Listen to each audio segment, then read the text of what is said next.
Susan Maxwell Skinner joins us in studio with more on Prince Harry and Meghan Markle. I'm so excited that you're here.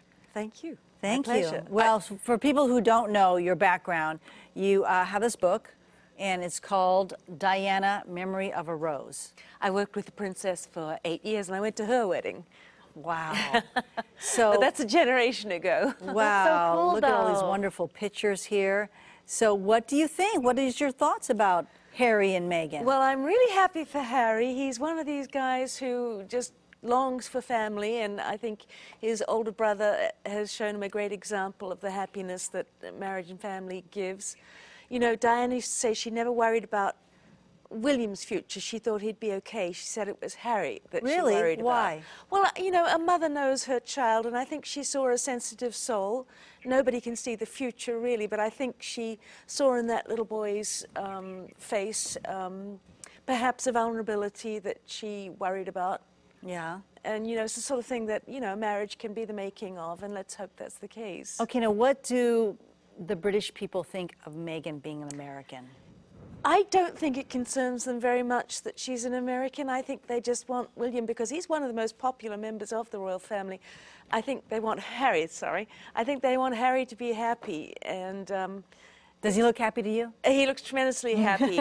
He's 3 years younger than his fiancée. She's 36 now.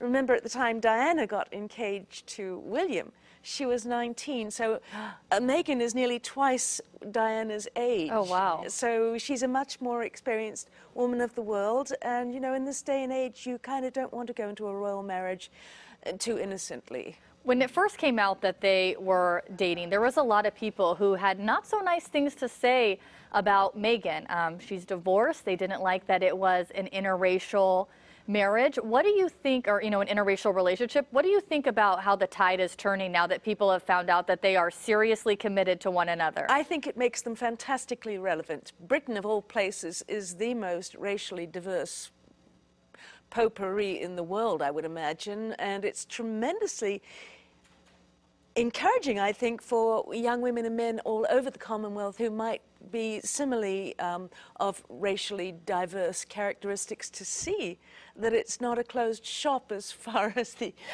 royal family.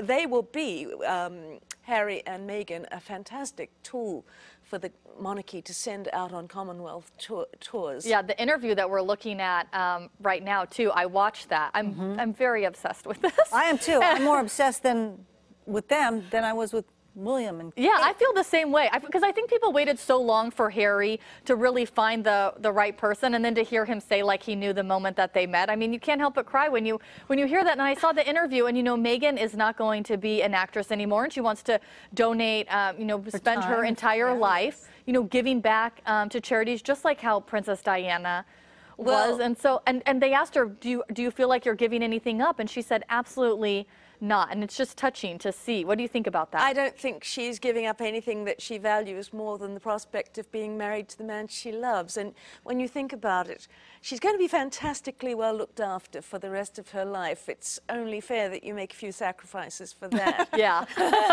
When you think about it. Harry is wealthy in his own right.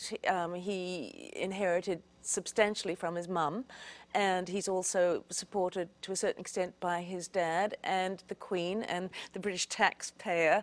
So, you know, you live a life of incredible privileges. There are always going to be prices that you pay, and living in a goldfish bowl for the rest of your life is part of that. Now, I brought this tiara for Tina to wear. Oh. She hasn't put it on yet, though. Yes. Oh, oh, it suits you.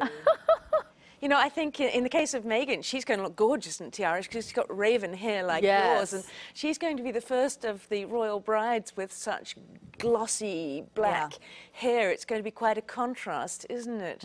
I wonder if she'll wear a veil because, you know, she's a divorcee. Do divorcees wear veils? I'm not sure. Don't know. Second time down the aisle, it's a big ask. Yeah. Yeah. I'm sure she'll have a very beautiful gown.